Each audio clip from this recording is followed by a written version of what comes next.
Tajan Kala Kadamya Fede Tajan Sure Sagalunga Pama Sagama Hoba Pali Bada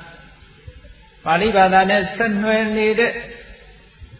Sanskrit look correct Takata Bada India Nangama Tonga Bada Sagata Kubo Eri Bada Sagaga Tinkranta Domho Tankamanta Yongshu Jin Sure Kupyonin Sure Dede Yare Sagalunga de Viro Yamariga Tinjan look Hojaraba Tinjan Sure Debega Bale look Isagalonga Debe Muye Debegaro Tinjan Sura Ne Honga de Viro Nipego Kupyone Akadamia Lotilo Mapa no Ne Hong Kong Song Viro Nipego Kupyone a chamber Yamalu Jaro Listen La Pioni do Leve Kabab Yagre Yamaro Listen The Evila Satoya Neha Tajam A Jani Shipiro Saliye Allah A Jani Dinedo Sangayani A Jani Sachayani Jaro A Sakonia Jaro Nisandi Tinjans are totally pissy, but totally pissy. The Achagan was in Bradado, Mataboyaga. If ye let second years of Verover Pippin, Yama Nisande, Matala in Biva, no? If ye let second years in Yama Nisande, Yamayanka, a Jan Nayashi, Yamayanka, a Jet Dayashi. Dinimaradina, a Jet, the other Logi Kesariba. Didn't say a stretch up it up. Tamatare and the Dinyani Kesari goes however, and a logi Kesari. I don't logo to a Kesa and a negaro.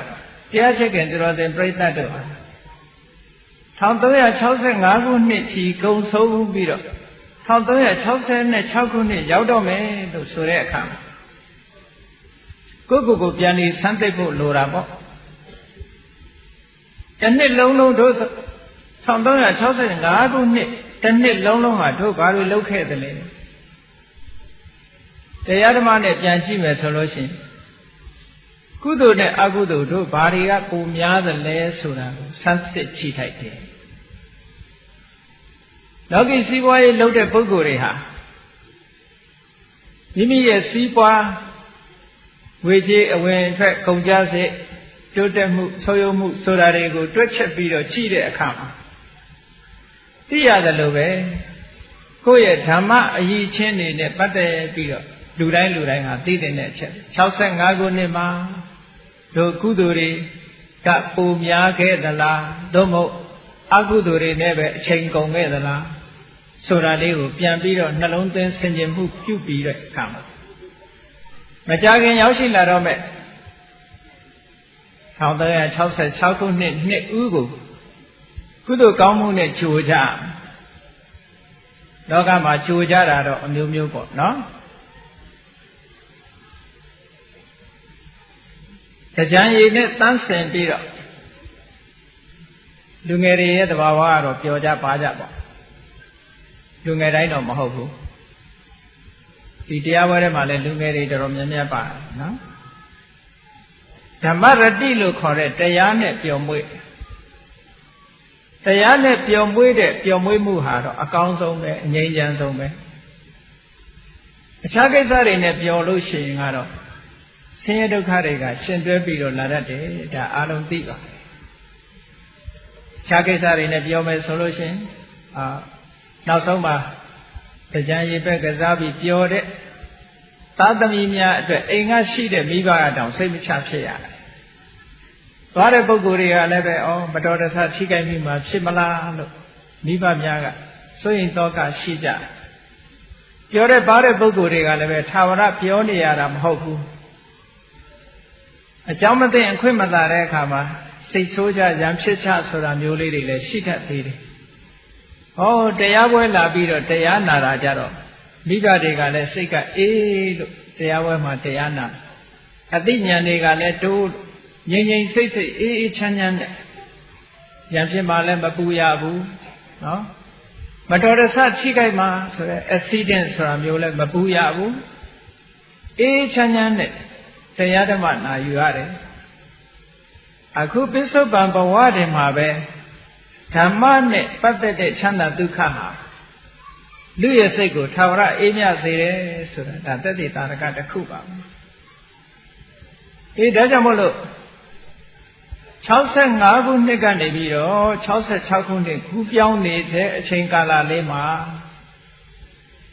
မြန်မာနိုင်ငံမြန်မာလူမျိုးတို့ရဲ့အစဉ်အလာယုံကြည်ချက်တစ်ခုကဘာလဲလို့ဆိုရင်တရားအခါမှာတရားမင်းဆင်းတယ်တဲ့တရားမင်းလူပြေကိုဆင်းလာတယ်ဆိုတာနဲ့ပတ်သက်ပြီးတော့လောကမှာဒီလိုယူဆယုံကြည်နေကြတော့လည်းပဲ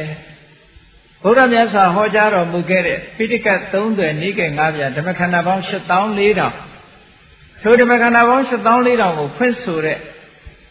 အထက်ကရာတီကာစာအုပ်တွေထဲမှာဘယ်နေရာမှတော့မပါဘူးဘယ်နေရာမှမပါဘူးကဲသူတော်စင်တို့စဉ်းစားပြီးတော့ကြည့်တရားမင်းဆင်းနိုင်သလားမဆင်းနိုင်ဘူးလားဆိုတာ ਨੇ ဆင်းရင်လည်းတရားဆိုတာတကောအဋ္ဌိပတ်နဲ့ပြည့်စုံတဲ့ပုဂ္ဂိုလ်ခဏလေးဆင်းလာလို့ရတယ်နော်ဘယ်လိုစဉ်းစားကြည့်ရမလဲလို့ဆိုလို့ရှိရင်လူပြေမှာနှစ်ပေါင်း100ဆိုရင်တာဝရိန္ဒာမှာ1ရက်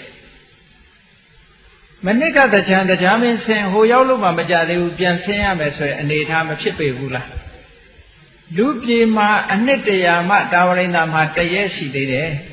ဟုတ်ကဲ့အဲ့တော့တစ်နှစ်အတွင်းကိုတရားကနေပြီးတော့မနစ်ကဆင်းလာတဲ့တရားဟိုတော့မရောက်သေးဘူးပြန်ဆင်းရမယ်ကိစ္စဘာဖြစ်လို့ဆိုလူရဲ့အချိန်ကာလကသိကြိုတောင်းနေ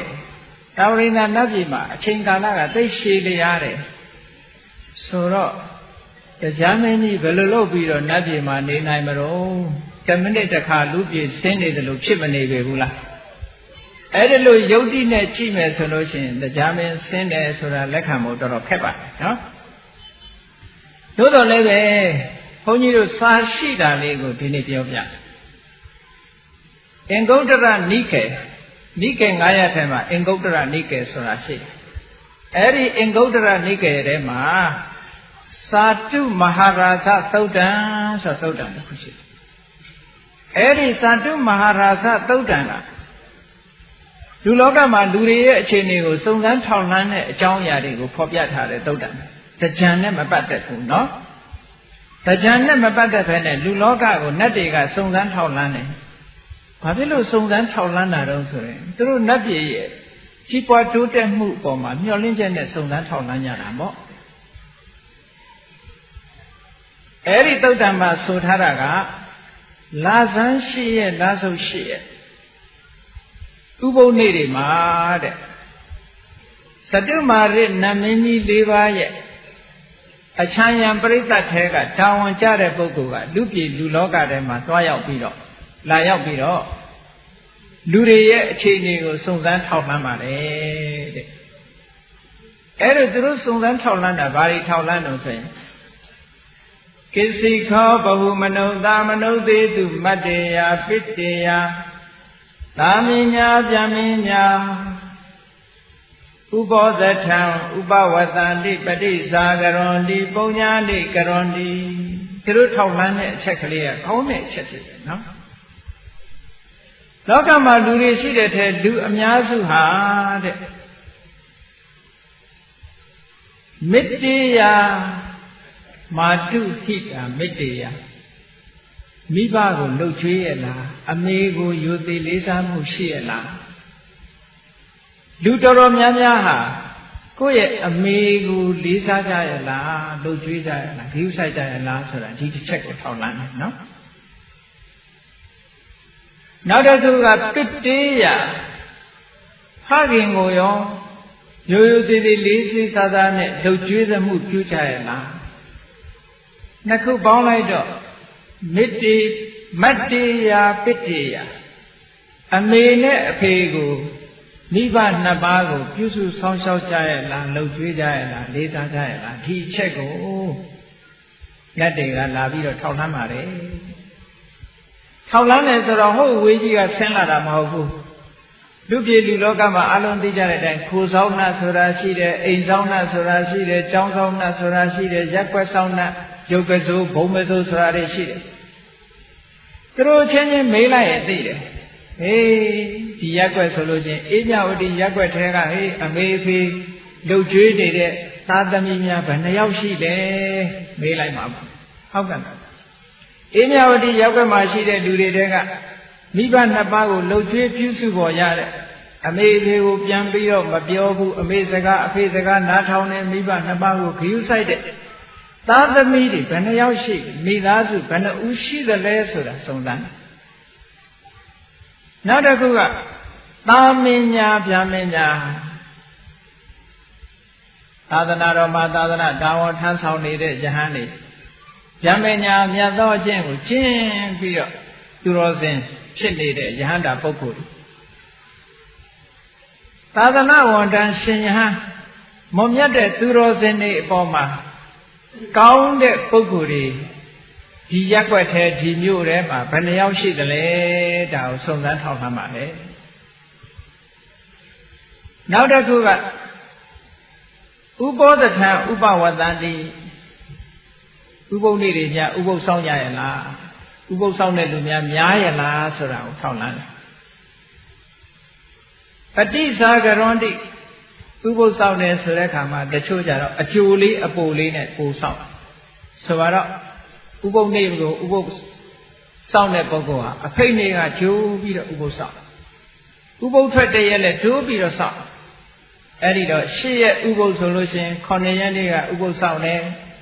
၈ရက်နေ့ဥပုပ်ဆောင်တယ်9ရက်နေ့ဥပုပ်ဆောင်တယ်3ရက်အကျိုးအပိုနဲ့စောင့်တာကိုပฏิစာကရဥပုပ်လို့နိုးနိုးကြားကြားစောင့်တဲ့ဥပုပ်လို့ခေါ်တယ်။အဲ့ဒါလို့ဥပုပ်များစောင့်ရရဲ့လားဆိုတာစုံစမ်းထောက်လာမယ်နော်။ပုံညာလေးကရွန်တိကုသိုလ်ကောင်းမှုတွေလုပ်ကြရဲ့လားအရာထဲမှာဘုရားကျောင်းကံနဲ့ပတ်သက်ပြီးတော့ဘုရားတဲတယ်ကျောင်းဆောက်တယ်ဆွမ်းလောင်းတယ်စသဖြင့်ကုသိုလ်ကောင်းမှုတွေလုပ်ကြရဲ့လားဆိုတာကိုစတုမာရိနတ်မင်းကြီးတွေရဲ့အချမ်းရံတာဝန်ကျတဲ့ပုဂ္ဂိုလ်တွေကစုံစမ်းထောက်လှမ်းပြီးတော့နတ်မင်းကြီးတွေစီအစဉ်ခံစာပို့ရတဲ့ဒါတရားမင်းကဟိုဟာကြိုင်ဆင်းဒါကြိုင်ဆင်းဆိုတော့မပါဘူးနော်တရားပဲကျွဲတော့သိမစင်းထမှာဘူးနော်လူပြေကကျွဲလဲရိုင်းနဲ့ကျွဲဆွဲမိလို့ရှိရင်တရားပဲမဲ့အခက်ခံရင်ခံရမယ်အဲ့တော့တရားကလူပြေလာလို့ရှိရင်တကော80ဘတ်နဲ့ဒီလိုပဲလာမှာသို့မဟုတ်ဝေဇယန္တာနတ်အထာကြီးသူ့မှာသိန်းတော်မြင်း1000ကတဲ့နတ်အထာတွေရှိနေတယ်ကျွဲကိုတော့အစိခက်တဲ့ကျွဲစိမထင်ပါဘူးကြည့်ရအဲ့တော့အခုဘုန်းကြီးပြောတာကစာထဲမှာပါတဲ့ဟာနော်အဲ့ဒါလို့စတုမာရနတ်မင်းကြီးတွေကနေပြီးတော့လူပြေရဲ့အခြေအနေကိုစုံစမ်းထောက်လှမ်းခိုင်းတာဘယ်နေ့တွေမှာထောက်လှမ်းခိုင်းလို့ဆိုလာဆန်းရှိရဲ့လာဆုံးရှိရဲ့တဲ့ဥပုံနေ့တွေမှာအဲ့ဒီသတင်းတွေကိုလိုက်ပြီးစုနောက်တစ်ခု14ရက်နေ့တွေကြတော့ဘယ်သူတွေလာတော့ဆိုစတုမာရနတ်မင်းကြီးတွေရဲ့သားတွေကိုယ်တိုင်ဆင်းလာခဲ့တယ်အဲ့ဒီခါသူတို့သားတွေကိုယ်တိုင်က14ရက်နေ့ကျတော့လူပြည်မှာလာပြီးတော့ထောက်လှမ်းတယ်။ဘာတွေထောက်လှမ်းလဲလို့ဆိုရင်ခုနကအချက်တွေပဲ။အေးဒီမျိုးနဲ့ဒီရက်ွက်ဒီမျိုးကလူတွေဟာအမေကိုဂရုစိုက်ကြရဲ့လားအဖေကိုဂရုစိုက်ကြရဲ့လားယဟန်တန်ဃာတွေကိုဂရုစိုက်ကြရဲ့လားသူတော်ကောင်းတွေများမပြစ်မှားပဲနေကြရဲ့လားဥပုပ်တွေများဆောင်သုံးကြရဲ့လားကုသိုလ်ကောင်းမှုတွေလုပ်ကြရဲ့လားဒီအချက်တွေကိုလိုက်စုံစမ်းအဲ့တော့တရားရှိခင်သူတော်စင်ပြိဿတ်တို့နဲ့မှတ်ထားဖို့ရလောကမှာလူရလို့ဖြစ်လာလို့ရှိရင်အမေအဖေပြုစုတဲ့ဒီကိစ္စဟာနတ်တွေကအမတန်လိုလားတဲ့ကိစ္စတစ်ခုဖြစ်တယ်ဆိုတာကိုမှတ်ထားဖို့နတ်တွေကဘာကြောင့်လိုလားသလဲလို့ဆိုရင်နတ်ပြည်မှာနတ်ချမ်းသာတွေစီးစိမ်တွေခံစားနေရတာအခုလိုမိဘနှစ်ပါးကိုပြုစုခဲ့တဲ့ပုဂ္ဂိုလ်တွေရရှိတာဒါကြောင့်မို့လို့သူတို့ကဒီလိုကောင်းကျိုးချမ်းသာကိုရစေတတ်တဲ့ကုသိုလ်မျိုးဖြစ်သည့်အတွက်ကြောင့်ဒီကုသိုလ်တွေလုပ်ကြရလားစုံစမ်းထောက်ပါထို့တူပဲ15ရက်နေ့လပြည့်လခွဲနေ့ညမှာကြတော့စတုမာရနတ်မင်းကြီး4ယောက်ကိုယ်တိုင်ကစုံစမ်းထောက်လှမ်းတယ်တဲ့တရားမင်းကြီးဆင်းတယ်လို့မပါဘူးနော် ပထမကသတုမာရနတ်မင်းကြီးရဲ့အချမ်းရံပရိသတ်ထဲကလာရောက်ပြီးထောက်လန်းတယ်14ရက်နေ့ကျတော့သတုမာရနတ်မင်းကြီးတို့ရဲ့သားတော်တွေကိုယ်တိုင်ဆင်းလာပြီးတော့စုံစမ်းထောက်လန်းတယ်15ရက်နေ့ကျတော့သတုမာရနတ်မင်းကြီး4ယောက်ကိုယ်တိုင်လာပြီးတော့ထောက်လန်းတယ်တဲ့ထောက်လန်းတဲ့အချက်တွေကတော့အတူတူပဲကဲထောက်လန်းပြီးတော့သူတို့ဘာတွေလုပ်တုံဆိုရင်တရားမင်းကြီးရဲ့တာဝရိန္ဒနတ်ပြည်မှာသူဓမ္မာလို့ခေါ်တဲ့နတ်တွေရဲ့အစည်းအဝေးကျင်းပတဲ့သူဓမ္မာစဘာဆိုတာရှိတယ်အဲဒီသူဓမ္မာစဘာကြီးမှာပုံမှန်နတ်တွေဟာအစည်းအဝေးထိုင်ကြတယ်အဲ့ဒီအစည်းအဝေးမှာသတုမာရနတ်မင်းကြီးတွေကိုယ်တိုင်ကနေပြီးတော့လူပြေကအခြေအနေတွေကိုနတ်ပြည်မှာသွားပြီးတော့တင်ပြပါတယ်ဘုန်းကြီးတို့တရားစင်ကံတော်တဲ့ပြိဿတ်တို့ကစဉ်းစားလိုက်မယ်ဒီနတ်တွေဟာအလုံးမရှိအလုံးရှာဒုသတင်းတွေရှာပြီးတော့အစည်းအဝေးထဲမှာတင်ပြနေတယ်လို့ဒီလိုအောက်မေ့ကြတယ်နတ်တွေကအရေးကြီးတယ်ဘုန်းကြီးတို့အခုမြို့တွေမှာနေတဲ့ပုဂ္ဂိုလ်တွေကတောရွာကလူတွေကဆံရည်စပါးဖြစ်ထွန်းပြီးတော့ဖွင့်ဖြိုးမှမြို့ကလူတွေဖွင့်ဖြိုးတာနော်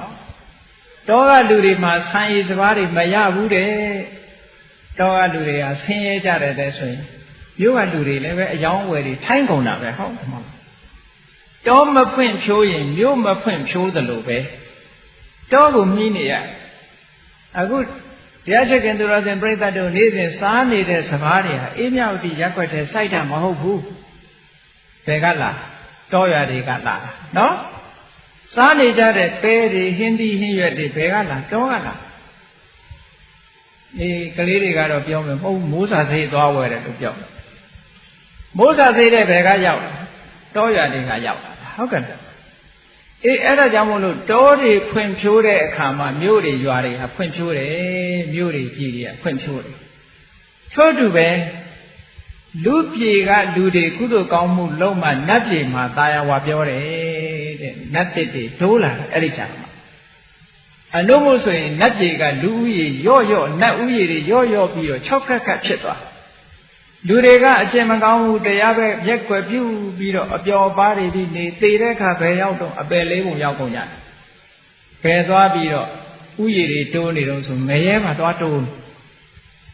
ငရဲမှာတိုးတယ်တိရစ္ဆာန်မှာတိုးတယ်ပြိတ္တာတွေတိုးတယ်ဟိုးတာဝရိန္ဒနတ်ပြည်တို့သတုမာရနတ်ပြည်တို့ကြတော့နတ်တွေကရော့ကုန်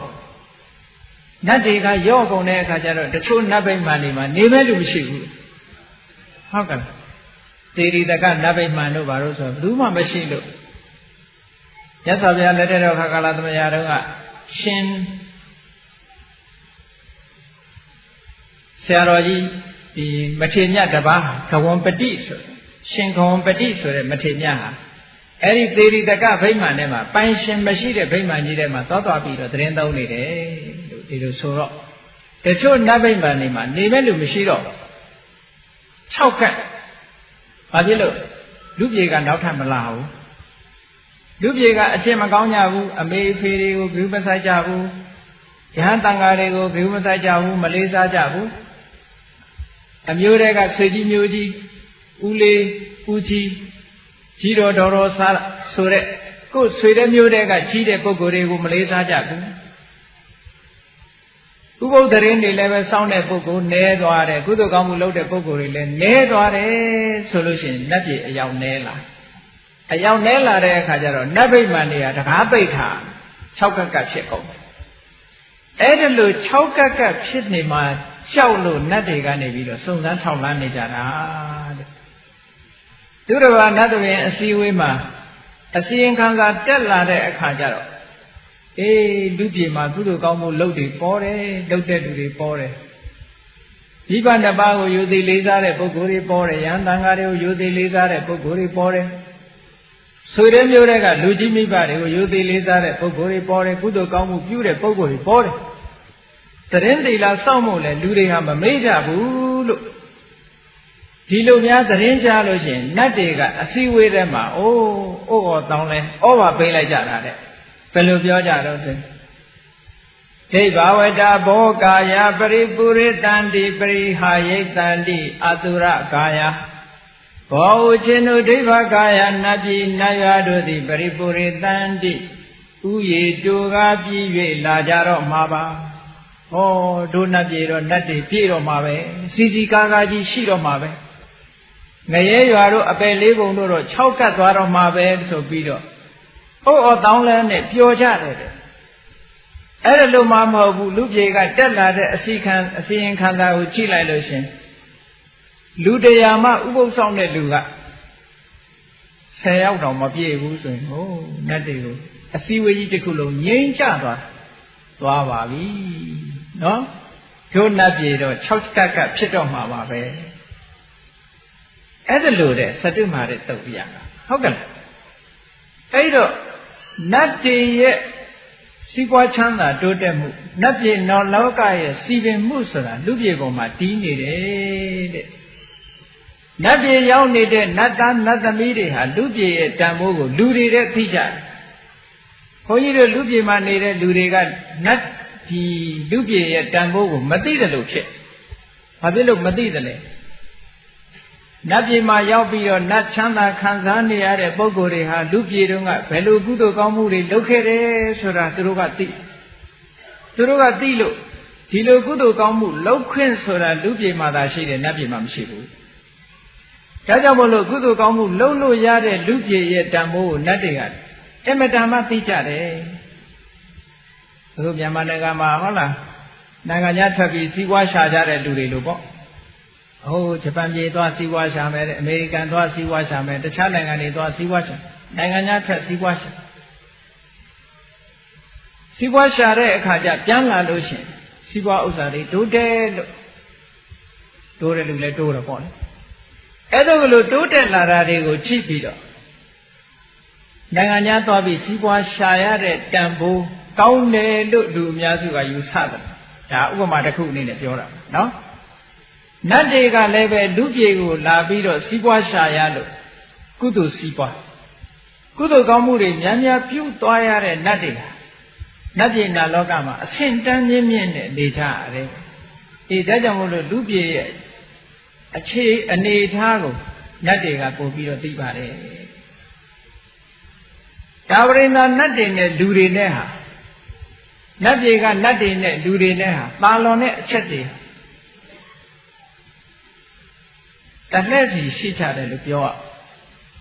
တာဝရိန္ဒနတ်ပြေကနတ်တွေကလူတွေတဲ့တာတာဘာလို့ဆိုလို့ရှိရင်ဒိဗ္ဗေနအာယုနာဒိဗ္ဗေနဝဏ္ဏေနဒိဗ္ဗေနအာတိပတေယေန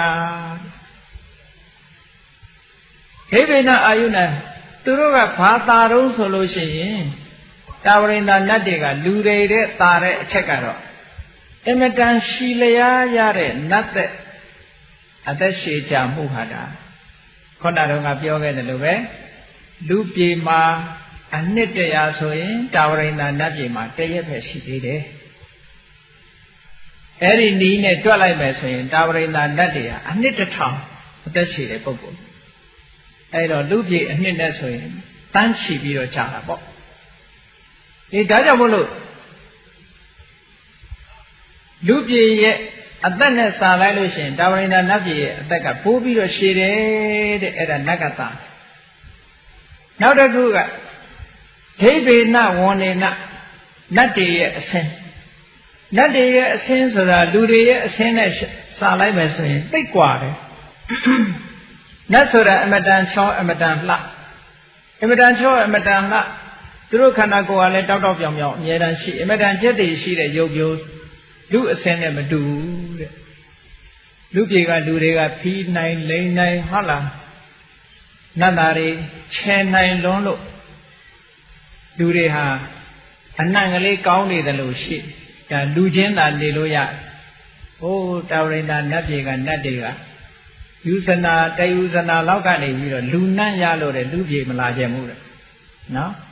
လူတွေရဲ့အနံ့ကဆိုးလို့တဲ့သူတို့ကြတော့လူအနံ့ကိုမခံနိုင်ဘူးတဲ့ဒီလိုဆိုလို့ရှိရင်တရားမင်းလူပြေဆင်နှာခေါင်းပိတ်ဆင်ရလိမ့်မယ်နော်လူတွေရဲ့အနံ့မခံနိုင်ဘူးတဲ့ဘယ်ခဏခဏလာတော့ဒါဖြင့်ဘုရားလူတဲ့ဝင်ပူးတဲ့နတ်ကတော့ဘယ်လိုနတ်တုံးလို့မေးစရာရှိတယ်အဲ့ဒီနတ်တွေကတော့အမတန်မှဘုံပစိုးနတ်လို့ဆိုတဲ့ထဲကပေါ့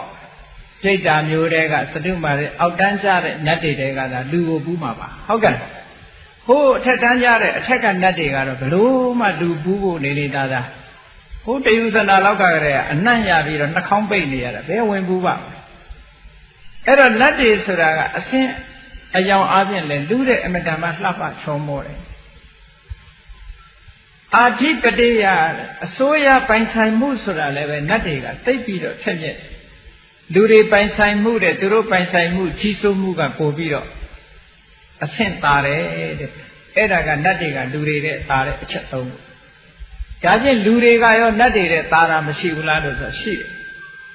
သူရာတတိမန္တောဣဒဗျမစရိယဝါသောသူရာလူတွေကရဲစွမ်းတတ္တိရှိတဲ့နေရာကြတော့နတ်တဲ့သာတဲ့နော်တတ္တိကောင်းတဲ့နေရာမှာလူကနတ်တဲ့သာတယ်အလွန်တတ္တိကောင်းကြံ့ကြံ့ခံဆင်းရဲခံနိုင်တယ်ပေါ့သူကဒါ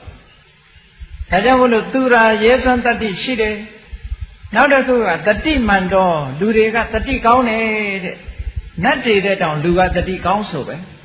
ဟုတ်တော့ဟုတ်တယ်တရားမင်းကြီးတစ်ခါတော့ကအရှင်ဘုရားမြတ်စွာဘုရားကိုလာမေးတယ်တဏှာကုံနဲ့အချက်ဟောပြလိုက်တော့သူသဘောကျပြီးတာရုခေါ်ပြီးတော့နတ်ပြည်ပြန်တက်တယ်အဲ့ဒီတာရုခေါ်လိုက်တဲ့အတန်ကိုဘယ်သူကကြားတော့ဆိုလို့ရှိရင်တစ်ဖက်အခန်းမှာသတင်းသုံးနေတဲ့ရှင်မောက္ကလန်ကကြားလိုက်ဟေးတာရုခေါ်သွားတယ်ဘုရားဗာတရားဟောလိုက်တယ်ဆိုတော့မကြားလိုက်ဘူးတရားကြီးကတာရုခေါ်လိုက်တဲ့အခါဒါတော့တရားဟောလိုက်တာနေမှာပဲငါဗာတရားဟောတော့လိုက်မေးဦးမှာပဲဆိုပြီးတော့တရားမင်းကြီးလည်းနတ်ပြည်ရောက်နောက်ကရှင်မောက္ကလန်လိုက်သွားပြီးတော့ဟိုလည်းရောက်ရောတရားမင်းကြီးကရှင်မောက္ကလန်လည်းမြင်လိုက်ရောလန့်သွားတာဟာရှင်မောက္ကလန်လိုက်လာပြီခုနကတရားမေးတော့မှာပဲစဉ်းစားတော့ခေါင်းကိုခြာတစ်ပတ်လဲသွားမေးသွားပြီခုနကဖះဟောလိုက်တဲ့တဏှာသင်္ခေယဆိုတဲ့ကျင့်စဉ်ကိုသူဘာလို့မှအစားဖော်လို့မရတော့ဘူး။နောက်ကြတော့မှရှင်မောက္ကလန်ကတကိုးတော်နဲ့သူနေတဲ့ပြတ်တတ်ကိုကင်လှုပ်လိုက်တဲ့အခါမှာကြောက်ပြီးတော့အဲ့ကြတော့မှပေါ်လာတယ်နော်။အေးတတိကြတော့လူတွေကပို့ပြီးတော့ကောင်းပါလေ။ဘာဖြစ်လို့လူတွေကနတ်တွေတဲ့ပိုတတိကောင်းတော့ဆိုတာအထက်ကရာကအကြောင်းပြထားတာရှိတယ်နတ်တွေဆိုတာဒုက္ခဗဟုလအလွန်ကိုချမ်းသာတယ်သိချမ်းသာသည့်အတွက်ကြောင့်တတိအားနည်းသွားတယ်ချမ်းသာဒုက္ခတွေသိများနေသည့်အတွက်ကြောင့်တတိအားနည်းသွားတယ်ငရဲသားတွေကြတော့ဒုက္ခသိကြီးတယ်တဲ့ဆင်းရဲဒုက္ခတွေနဲ့ကြီးကြုံနေရတယ်သူတို့လည်းပဲတတိအားနည်းသွားတယ်လူကြတော့ဘာဖြစ်လို့တတိကောင်းတော့ဆိုရင်ဒုက္ခတလဲဒုက္ခတလဲချမ်းသာတလဲဆင်းရဲတလဲလူကစုံတဲ့နော်ချမ်းသာတဲ့အခါချမ်းသာလိုက်ဆင်းရဲတဲ့အခါဆင်းရဲလိုက်ဆိုတော့လူကတတိပိုကောင်းတဲ့အလှည့်အပြောင်းကလေးနဲ့မဟုတ်ကလားအလှည့်အပြောင်းကလေးတွေဆိုတော့တတိပိုကောင်းသွားတယ်လို့အထက်ကရာမှာဒီလိုအကြောင်းပြတာအေးတတိကောင်းတဲ့နေရာမှာလူတွေကနတ်တွေတဲ့သားနောက်တစ်ခုသားတာတော့ဣဒဗြဟ္မစရိယဝါတော်တဲ့မြတ်စွာဘုရားရဲ့သာသနာတော်မှာတရားကျင့်ခွင့်ညတော်အကျင့်ကိုကျင့်သုံးနေထိုင်ခွင့်ရတာလူပြည်မှာအဲ့တော့စဉ်းစားကြည့်လေနတ်ပြည်ကနတ်သားတွေဒုံလဘယဟန်တက်ချင်တယ်ဆိုလို့တက်လို့ရမှာမရဘူးနော်ဒုံလဘယဟန်တက်ချင်လို့မရဘူးဥပုသ်ဆောင်ဖို့တောင်ခက်ခဲဥပုသ်ဆောင်ရင်တရားမင်းကြီးက950ဇာတ်ထဲမှာလူပြည်စိတ်ဆင်လာရတယ်ဥပုသ်ဆောင်ရင်ဟိုမှာဥပုသ်ခဏချိုးလိုက်မယ်ဟုတ်ကဲ့ဒါကြောင့်မို့လို့ကုသိုလ်ကောင်းမှုလုပ်ဖို့ဆိုတာအကောင်းဆုံးနေရာလူပြည်ဖြစ်ပါတယ်အခုလိုအကောင်းဆုံးနေရာရောက်ရတဲ့နဲ့ဘုန်းကြီးတို့တရားချက်ခင်တော်တဲ့ပြိဿတဲ့လိုက်ပြီးတော့ချိလိုက်ကဘာမှာဒီကနေ့ကဘာမှာတန်ပေါင်း9000ကျော်ရှိတယ်လူဦးရေတန်ပေါင်း9000သောလူဦးရေတွေကဘုရားဘာသာဟာ2သန်းတောင်ပြည့်ချင်မှပြည့်မှာပါအဲ့ဒီဗုဒ္ဓဘာသာ2သန်းနဲ့ကလည်းပဲတရားဓမ္မနဲ့ဥပုသ်သတင်းနဲ့ဆောင်းနိုင်တဲ့ပုဂ္ဂိုလ်ဘယ်နှယောက်ရှိအဲ့ဒါမှနဲတယ်နော်အဲ့တော့လူဘဝမှာအပျော်အပါးနဲ့လေးစဉ်ကုံဆုံးပြီးတော့နေကြတယ်တဲ့လူဘဝတန်ဖိုးရှိတဲ့လူဘဝဟာတန်ဖိုးမဲ့တဲ့အနေအထားမျိုးတန်ဖိုးရှိတဲ့လူဘဝကိုတန်ဖိုးရှိအသုံးမချတဲ့ဖြင့်အချိန်လေးအလဟတကုန်သွားကြတယ်ဒါကြောင့်မို့လို့မြတ်စွာဘုရားက မနုဿလာဗံလတ္တနာတတ္တမေတုပ္ပဝေတိတေယေခဏံနာတိကိသံတိအတိနာမင်းတိတေခဏံတတ္တမေတုပ္ပဝေတိတေသူတော်ကောင်းတရားကိုဟောကြားနေခြင်းခါကာလသမယမှာတတ္တမေတုပ္ပဝေတိတေသူတော်ကောင်းတရားကိုဟောကြား၍သာသနာတော်ထွန်းကားနေတဲ့အခါသမယမှာမနုဿလဗံလတ္တနာအမတမရခဲ့လာတဲ့လူဘဝလူခန္ဓာကိုရရှိကြပါကုန်လျက်ရေခြင်းပုဂ္ဂိုလ်တို့သည်ခဏခဏကောင်းအခွင့်ကောင်းကြီးကိုနာရီကိသန္တိခဏကောင်းမှမသိကြလေကုန်ရေထုခဏကောင်းအခွင့်ကောင်းကြီးကိုရထားပါလျက်ခဏကောင်းအခွင့်ကောင်းမှမသိကြတဲ့ပုဂ္ဂိုလ်တို့သည်ခဏဗုဒ္ဓပါဒနဝမလို့ဆိုတဲ့တကယ်အရာတော်တဲ့အခွင့်ကောင်းကာလကောင်းကြီးကိုအတိနာမင်းတိကျော်လွန်၍သွားကြစေကုန်၏ဣတိတဘဂဝါရွှေဖုံးတော်သခင်ရှင်တော်မြတ်ဖရာသည်အဝေါစာကောင်းစွာမတည်ဟောကြားတော်မူခဲ့ပါပေတည်း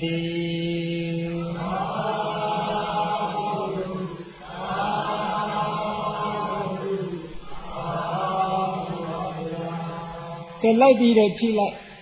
လူပြည်လူလောကမှာမြတ်စွာဘုရားရဲ့သာသနာတော်ထွန်းကားနေတဲ့အချိန်ကုသိုလ်မျိုးစုံဒါနကုသိုလ်လည်းလုပ်နိုင်တယ်သီလကုသိုလ်တွေလည်းဆောက်တည်နိုင်တယ်ဘာဝနာကုသိုလ်ဆိုတဲ့အကျင့်တွေလည်းကျင့်နိုင်တယ်ဒီလိုအခွင့်ကောင်းကာလကောင်းကြီးနဲ့လူဘဝရနေရတဲ့နဲ့အဲ့ဒီအခွင့်ကောင်းကိုတရားဓမ္မအတွက်အသုံးမချပဲနဲ့ပျော်ကပါကစားကအိတ်ခါနဲ့အချိန်ကုန်ပြီးတော့လူဘဝတက်တန်းကုန်ဆုံးသွားမယ်ဆိုရင်ဘယ်လောက်နစ်နာလဲအလုံးကိုနစ်နာပါဘာဖြစ်လဲလဲဆိုရင်ဘာနဲ့ဥပမာတူတုံးဆိုလို့ရှိရင်မိဘလက်ထက်ကရှာထားလို့ရထားတဲ့ပစ္စည်းလေးတွေထိုင်စားလို့ကုန်သွားပြီးတော့ဘာမှမကြံလို့ဆင်းရဲဒုက္ခရောက်သွားတဲ့လူနဲ့တူတူပဲနော်ထိုင်စားတာနဲ့ကုန်သွားတယ်ဘာတစ်ခုမှရှေ့တိုးတက်လာမှာမဟုတ်ဒါကြောင့်မလို့လူဘဝရလာတဲ့အခါမှာအလွန်တန်ဖိုးရှိတဲ့လူဘဝရလူဘဝတန်ဖိုးကိုဘယ်သူတွေကသိနတ်တွေကသိဒါကြောင့်မလို့နတ်တွေကသူတို့နတ်သားတွေကိုအချင်းချင်းအမှားစကားပြောတဲ့အခါမှာဘယ်လိုပြောတယ်လဲဆိုပါတော့တာဝိန္ဒနတ်ပြည်တို့အထက်နတ်ပြည်တွေမှာနတ်သားတစ်ယောက်ဟာသက်တမ်းကုံဆုံးလို့သုတိစိတ်ချတော့မယ်ဆိုလို့ရှိရင်ပုပ္ပနမိတ်ရှေ့ပြေးနမိတ်ကလေးတွေပေါ်လာတဲ့နော်ဒီပြည်မှာတော့ပုပ္ပနမိတ်တွေကအများကြီးဆေးရုံသွားဆက်လိုက်လို့ HIV တွေ့ပြီဆိုရင်ပုပ္ပနမိတ်ပဲပေါ့နော်။ဘာယောဂညာယောဂအခုပေါ်ပါပုပ္ပနမိတ်တွေအဲ့ဒီမှာတာဝရိန္ဒနတ်ပြည်ရဲ့ပုပ္ပနမိတ်ကတော့နတ်ပြည်မှာပြတယ်ဒီနတ်သားသုတေတော့မယ်နတ်ပြည်ကသုတေတော့မယ်ဆိုလို့ရှိရင်ပုပ္ပနမိတ်ပြတယ်ဘာတွေပြလဲလို့ဆိုရင်မာလာမိလာယန္တိမာလာဆင်ထားတဲ့ပန်းကုန်းတွေဟာလည်းမိလာယန္တိညှိုးနွမ်းတဲ့အောင်ဖြစ်လာကုန်၏နတ်တွေဆိုတာပန်းဆင်ထားတာနတ်တွေကခေါင်းမှာပန်ထားတဲ့ပန်းသို့မဟုတ်လက်ဘင်းမှာဆွဲထားတဲ့ပန်းတစ်ခါဆင်တစ်ခါပန်ထားဘယ်တော့မှညှိုးတယ်မရှိဘူးတဲ့နတ်ပန်းဟာဘယ်တော့မှမညှိုးဘူးပန်းကလေးညှိုးသွားပြီဆိုလို့ရှိရင်ဒီနတ်ဟာသေတော့မယ်ယောဂဝင်လာပြီပေါ့ဒီနတ်သေတော့မယ်ဒါပုပ္ပနမိတ်တစ်ခုပဲဝဋ္ဌာနိကိလေသာနိဝဋ္ဌာနိဝဋ္ဌာတဲ့အဝဋ္ဌသာတို့ဟာကိလေသာနိနွမ်း၍လာကြလေကုန်ဝဋ္ဌာတဲ့အဝတ်ကလည်းခါတိုင်းလို့တောက်တောက်ပြောင်ပြောင်မဟုတ်ဘူးနည်းနည်းပေးပေးရည်ရည်ဖြစ်လာလူတွေကြတော့မဟုတ်တရားဝနှစ်ရက်ဝခေါ်လိုက်လျှော်လိုက်ရတော့မပြောနဲ့တော့နော်3ရက်ဆက်ဝလို့ရှိရင်သူနာဘူးမှကတ်တော့မှာမဟုတ်အဲ့တော့တရင်တော့ဝတ်လိုက်တာနဲ့ပဲလူရဲ့အဝတ်ကနန်းဆော်သွားပြီနွမ်းသွားပြီနတ်ပြည်ကြတော့အဲ့ဒါလိုမဟုတ်ဘူးဝတ်ထားတဲ့အဝတ်တစ်ခုရာသက်တံအမြဲတမ်းစင်ကြယ်နဲ့နတ်ပြည်မှာဟုတ်လားအိုမိုးတို့ဆိုးဆိုးတို့လည်းဘာမှမလုပ်ဖတ်ပြမဟုတ်လေတခုမှမလုပ်အဝတ်ဖို့ဆရာလည်းမလုပ်ဘူးဟုတ်ကဲ့အဝတ်ဖို့ဆရာမလုပ်ဘူးအမြဲတမ်းအဝတ်ဟာအသိချက်ချွတ်သိတွင်ပြီးတော့နေတယ်အဲ့ဒီထဲကအဝတ်ကလေးကနွမ်းလာပြီဆိုလို့ရှိရင်ဒီနတ်ဟာသေတော့ဒါနမိတ်တစ်ခုပဲ ဝတ်ထားတဲ့အဝတ်ကလေးနွမ်းလာပြီပေးလာပြီဆိုလို့ရှိရင်သေဖို့ပဲနောက်တစ်ခုကကိစေသေတာမௌသန္တိကိစေဟိလကတိကြတော်မှာသေတာချွေတို့သည်မௌသန္တိယိုထွက်၍လာကုန်ဂျိုင်းကြားချွေယူလူပြေမှာဂျိုင်းကြားချွေယူလို့သိမယ်ဆိုရင်တော့လည်းပဲနော်အခုလိုလွေရာဒီအိုက်လိုက်တာဂျိုင်းကြားကမကဘူးဒီကုလုံးချွေကိုကြိုက်ကြနတ်ဆိုတာကြတော့နတ်ခန္ဓာကိုယ်ကချွေးမထွက်ဘူးတဲ့ချွေးမထွက်ဘူးဆိုတော့နတ်တွေကအဲရကောင်းတဲ့ညနေလို့လားမသိဘူးနော်လူပြေလို့မီးခဏခဏပြက်နေရင်တော့ဒီအဲရကောင်းလည်းအေးမှာမဟုတ်ပါဘူးအဲ့တော့နတ်ပြေကနတ်တွေကတော့ချွေးမထွက်ဘူးတဲ့ချွေးမထွက်တဲ့အတွက်ကြောင့်ချွေးထွက်လာပြီဆိုလို့ရှိရင်ဂျိုင်းညာကချွေးစက်ကလေးကျလာစို့လာပြီဆိုရင်ဒီနတ်ဟာသေဖို့ပုပ္ပန္နမိတ်တစ်ခုဖြစ်လာတယ်အဲ့ဒါပုပ္ပန္နမိတ်တစ်ခုဘုရားရှင်မှတ်တာနော်နောက်တစ်ခုကဘာဖြစ်လာအခုဘယ်နှခုရှိသွားပြီတော့3ခုရှိသွားပြီနော်ပန်ထားတဲ့ပန်းနေညိုလာတယ်အဝတ်တွေကနွမ်းလာတယ်နောက်ပြီးတော့ချွေးထွက်လာတယ်ဂျိုင်းကချွေးထွက်လာကာယေဒုဗ္ဗနံဥက္ကမတိကာယေခန္ဓာကိုယ်၌ဒုဗ္ဗနံမလမပအခြေအနေသည်ဥက္ကမတိဖြစ်ပေါ်၍လိုက်ခန္ဓာကိုယ်မှာအယုတ်ဆိုးအကြီးတန်တာလေးတွေပေါ်လာတယ်တဲ့ပရေလေးတွန့်တာလေးတဲ့မလေးလူပြေမှာတော့ပေါ်တာအများကြီးပဲခေါင်းပေါ်ကသပင်ကတစ်ချောင်းပြီးတစ်ချောင်းဖြူသွားဖြူကိစ္စမရှိဘူးဖိမဲဆိုးလိုက်သေးတာနော်ဘယ်ကသွားကတစ်ချောင်းပြီးတစ်ချောင်းပြုတ်ထွက်ကိစ္စမရှိဘူးသွားဆိုင်ဆရာစီသွားပြီးစိုက်လိုက်သေးတယ်နတ်ကြီးကြတော့အဲ့လိုမဟုတ်ဘူးအခြေအနေလေးခန္ဓာကိုယ်မှာယွင်းလာပြီဆိုရင်အဲ့ဒီနာသိတော့မယ်လူကြီးကတော့ယွင်းလည်းမသိပါဘူးနော်သခင်နေဟုတ်လားတချောင်းမကပါဘူးအကုန်လုံးဖြူသွားတယ်ကိစ္စမရှိဘူးအကုန်လုံးဖြူသွားတယ်ကိစ္စမရှိဘူးသွားလေလည်းပါသက်သေးရှိတာအကုန်ကျွတ်သွားကိစ္စမရှိဘူးမသေးသေးဘူးပရေတွေတွန့်နေတိုင်းတွန့်မသေးသေးဘူးလူကြီးကနတ်ကြီးကြတော့အဲ့လိုမဟုတ်ဘူးတဲ့နည်းနည်းလေးအသားကလေးညိုသွားပြီနော်ဝဲ66ကလေးဖြစ်လာပြီဆိုရင်ဒီနတ်သေးတော့မယ်ခါတော့ဝင်းဝါဆိုအိနေတဲ့နတ်ရဲ့ခန္ဓာကိုယ်အသားအရည်လေးတွေကနည်းနည်းလေးပဲရုပ်ရှင်လေးပြက်လာတဲ့ဆိုရင်သေဖို့ပဲဒါနမိတ်တစ်ခုပဲနောက်တစ်ခုကဘာလဲလို့ဆိုလို့ရှိရင်တကေဒေဝဒေဝသနေနာဘိရမတိဒေဝနတ္တိတကေဒေဝသနေမိမိနေတဲ့နတ်ဘိမာမနာဘိမြေရတိပြောမပြောတော့ပါကိုနေရကိုမပြောဘူးတဲ့ဟိုသွားခြင်းထိတ်ဒီသွားခြင်းထိတ်တွေဖြစ်လူတွေမှလည်းအဲ့လိုဖြစ်တတ်တယ်နော်နေရထိုင်ရတော့မပြောဘူးဆိုရင်အဲ့ဒါပြောင်းကျင်လာတဲ့သဘောပဲဟုတ်လားနေလို့ထိုင်လို့ဘာလို့မဟုတ်ပြောကိုမပြောဖြစ်လာအဲ့ဒီနတ်ကလည်းပဲသူ့ဘုံမိမှန်နဲ့မှသူနေရတော့မပြောတော့ညင်းငွေ့လာ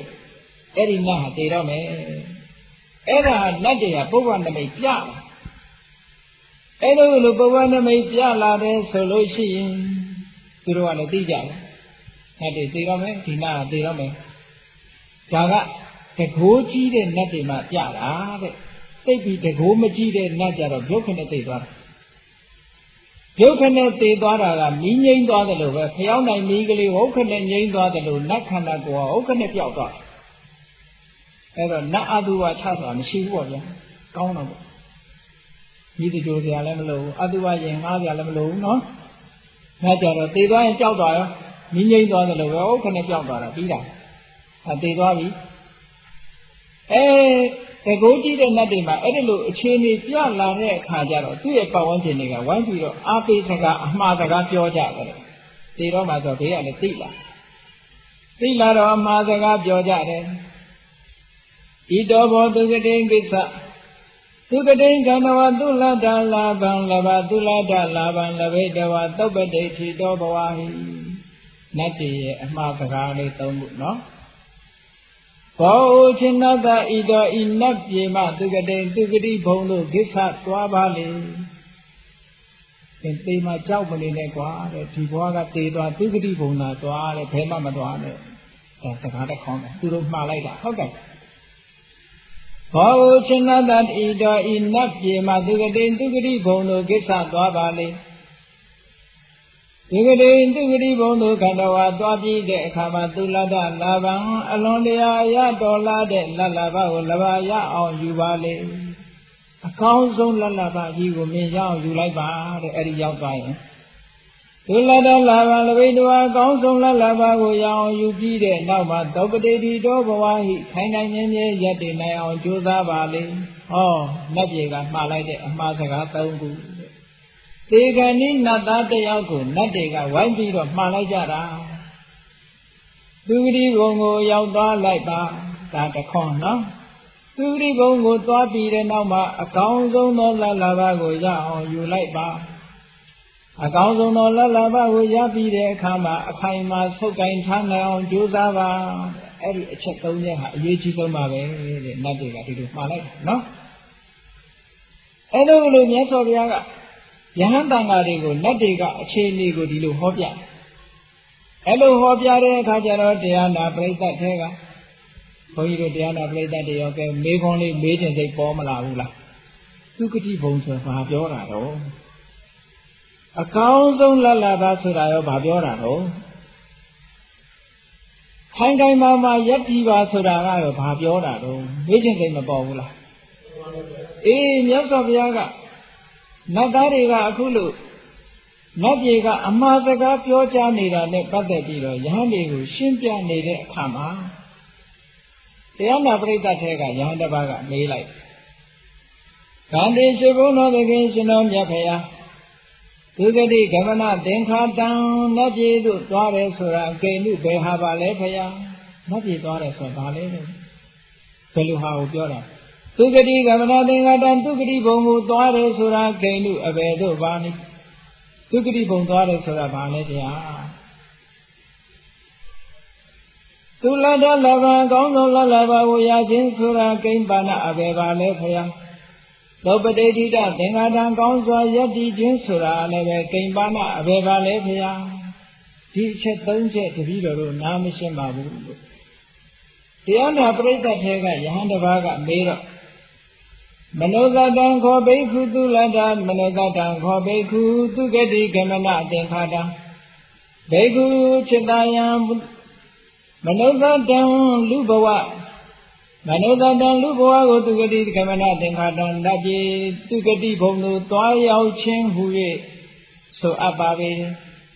မနောဇတံလူအဖြစ်ကိုသူဂတိကမနသင်္ခါတံသူဂတိဘုံသို့သွားခြင်းဟူ၍ခေါ်ဆိုအပ်တယ်။ဩသူဂတိကမနသူဂတိဘုံသွားတယ်ဆိုတာတခြားမဟုတ်ဘူးလေလူဘဝကိုရအောင်ပြောတာနော်လူဘုံကိုသွားလို့ဒီလိုပြောနတ်တွေကလူဘုံကိုသူဂတိဘုံလို့ခေါ်တယ်ဘေကုจิตာယံသူဂတိကမနသင်္ဃတံသူဂတိဘုံသို့သွားတယ်ဆိုတာမနောဇတံလူဘဝကိုရရှိခြင်းပဲဘေကုจิตာယံယောခြင်းပုဂ္ဂိုလ်သည်မနုဿဘုတော်တမန်တော်လူဖြစ်လာတဲ့အခါကာလမှာတထာဂတပွေရီတေမြတ်စွာဘုရားဟောကြားတော်မူအပ်တဲ့ဓမ္မအဝိနည်းသုတ်ပြီးဓမ္မဝိနည်းလို့ဆိုတဲ့သာသနာတော်မြတ်ကြီးမှာတထံယုံကြည်မှုကိုပฏิလဝတိယဣဒံဖယားသာသနာတော်မှာယုံကြည်မှုရခြင်းဆိုတာသုလတ္တလဘသင်္ခါတံအကောင်းဆုံးသောလတ်လဘကိုရခြင်းလို့ဆိုအပ်ပါတယ်ဩသူဂတိဘုံသွားဆိုတာတခြားပြောတာမဟုတ်ဘူးစိတ်ကူးမလွဲနဲ့လူပြေတာသွားတဲ့အထက်နဲ့တွေဘုံမသွားနဲ့ဩလူပြေကိုပြန်လိုက်တာဟုတ်တယ်လူပြေကမှစီးပွားရှာလို့ခေါင်းတာကိုစီးပွားသွားရှာအောင်နောက်တစ်ခါနတ်ပြေပြန်ရောက်ရင်ဒီတဲ့တကိုးကြီးတဲ့နတ်ဖြစ်ရမှာဟုတ်နော်လူပြေမှာဥပုပ်ဆောင်လို့ကောင်းတယ်အလှူတန်းလုပ်လို့ကောင်းတယ်ဟောလူပြေမှာကုသိုလ်တွေလုပ်စားတယ်တအားပေါ့ဒါကြောင့်မို့လူပြေကိုလွတ်လူပြေဟာသူဂတိဘုံပဲသူဂတိဘုံရောက်တဲ့အခါကျတော့သာသနာတော်မြတ်ကြီးမှာယုံကြည်ရဲဆိုတဲ့တတ္တတရားကိုရှိအဲဒီတတ္တတရားကိုရအောင်ယူပါသရတရားမရှိဘူးဆိုလို့ချင်းဘာမှလုပ်လို့မရဘူးနော်တတ္တဆိုတာကံကံရဲ့အကျိုးကိုယုံကြည်တာလည်းပဲတတ္တသံပတာရဏလက္ခဏာစိတ်ထဲမှာကြီးနေတာတရားဝဲသွားမှစိတ်ထဲမှာကြီးနေဒီနေ့ကျတရားနာရမယ်ဆိုစိတ်ဝင်စားနော်စိတ်တွေကြီးနေတယ်သူတို့ကောင်းမှုလုပ်ရမှစိတ်ကြီးနေတယ်ဟာကြံလို့ဆိုဥပုသ်သတင်းဆောက်တည်ရမယ်ရိတ်တာဝင်ရမယ်တရားထိုးရမယ်စိတ်တွေကြီးနေတယ်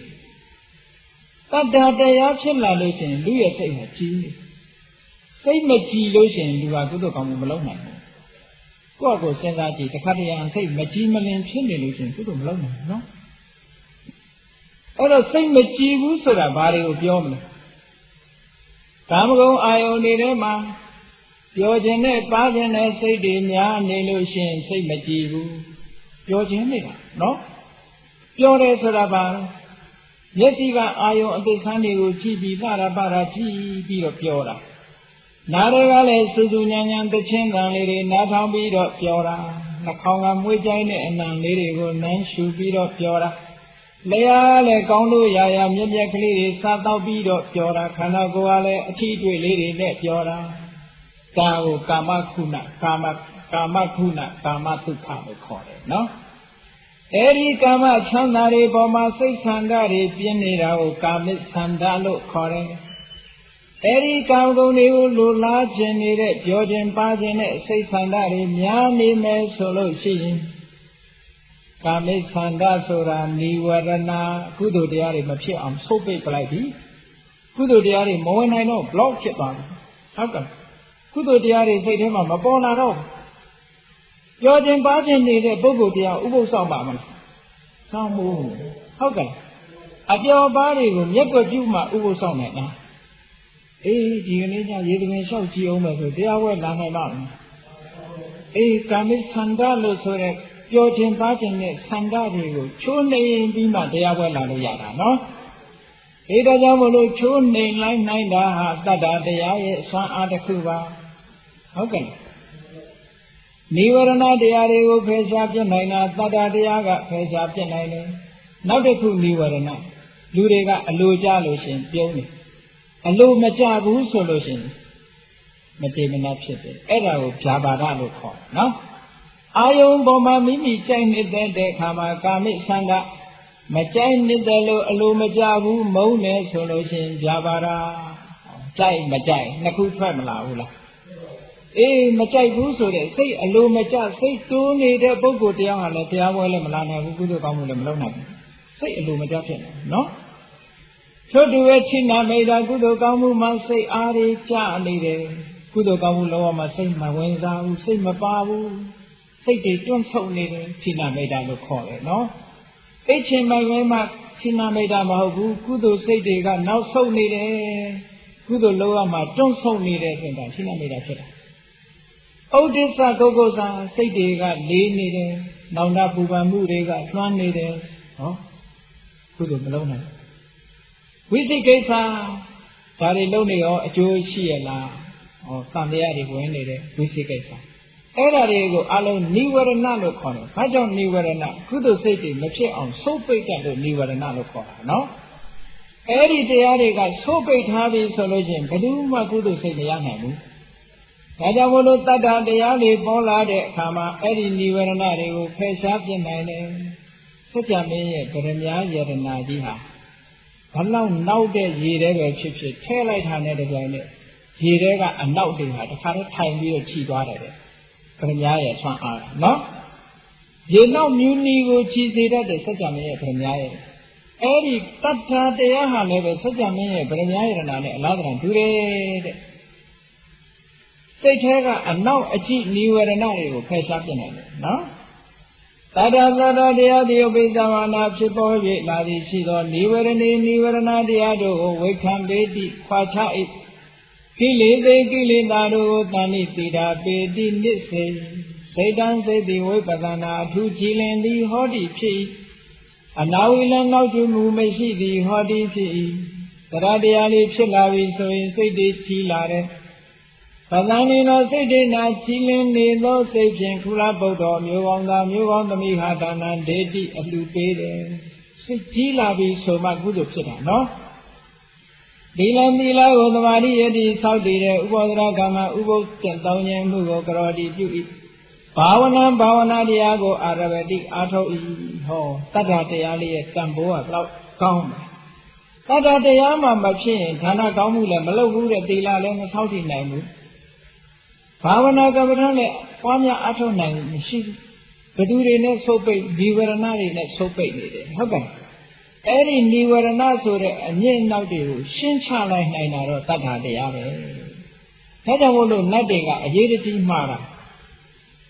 Lubi would dolly bar, Lubi Tobi de Kama. Yes, Ovia, Tanado, Bamayo, Jijin Luce, Tata de Ago, Ya or Julai Bar, Council Lalabare. Hidden Bama use Yamalo, shooting with Yaga, Malu, Hogan,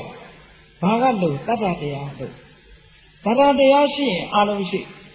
Padamolo, Tata de Ago, Bane, Lather and Duroson, Lennet, Genzabi. Tata had Lennet to them. Get Lemaba do go, Lekale, Pike or Tati. Lego Loa, Lepai Tara, Machoku, Tomo, Lenaku, Ken Halane, Lemaba, Usovala. Kushima never, Yerana, Roni to any, Hanaka. Lemaba in Hamako Miado, Hadama. Yasine Lekalo Yaramo, Chirame Lekalo Yamo, Kaluro Yamabo, call you Luro Miao, Hogan. Then Lemaba in Banema Yulumia. Oh, Tata de Amashiro, Tana Gudu, Lelomia, Utila Gudu, Lelomia, Bahana Gudu. Hetamulu Tata, Lenet Ladran, Dure, no? Now they do Tata, Pane Ladran, Music Ladran, Dure. Music. Tao Yasabiaga, Katika Parada Doma, Tata Pisan, Tata Sura, music. Music are Kisan Naku, Soyade. For you don't want to be music, do I did it? Katayasi Lesoado. Ari Tayasi Glea, a low Banaku, low the Lelo, Melushin, Chita Kamala. Oyo Sabirema, Tayasi Lega, a low Naku loaded. Eri alone Nakuga Balation, Tayasi Lego, Yiboma, Chabi or Silation, Alma, a Mikali Tramala. Taga do ye a lodaku. A Mikali Trabiro, Aboma, and Yaukali Demala. Okay, alone Naku Mashula. Music I have out a Mikali Sinter de Aloye, upon a young later de Aloye, Eri alone Naku, music and Lotava. So to be Tata de Shilavi solution, Kuchin de la Saudiraha, a time of city to them, a mere 10 and a 2 bade, the Kuchin de la Kudo Gomuri, a another and 2. Tata Shilayan, the la option, a mere 10 lade. Tamata Vipatana, a chain option, and yon debate. Oh, Tata, the Tagamulu music, and 2 days looking. Eri Tata Sure Lalabago, now you like Balo, Nadiga, Masaka Piora, no? Elu Tata Sure music, young Lalabali, young you. Council Lalabasura, the Jamo Tata de Yaba, Pazo Nosin, Tata de Yashima Galen, Kudo Gomu Mania Lona, Kudo Gomu Loma Konu Chanasa Yanane. Yazada Jendadi, the Hagadinia Sabian and Niwika, the wind Dini, the Gala, Mulazada Baledita, amid the Puerti Gido, Tala Kangani, Adna Haria, the Maninawa, Yamaninawa, Dewi Nawa, Marinawa, Yamunawa, Ginasiwa, Logatame. Dewi Nawa, Nadilago, Marinawa, Manadilago, Yaminawa, Yamunawa, Yamadilago. Logatami Loga Nagina Simizu, the Yokama, Adna Haria, Peshabi, Mabin Naila, Dana Kanye, the Radia Shiame. The Radia Srale, and not Kanye Kere, no? Kanye, the Radia Shiva. The Radia Sra, Shimokalanga Dama, Amamakan, the Bushing Adam, Amamakan, I moved the Radia. How can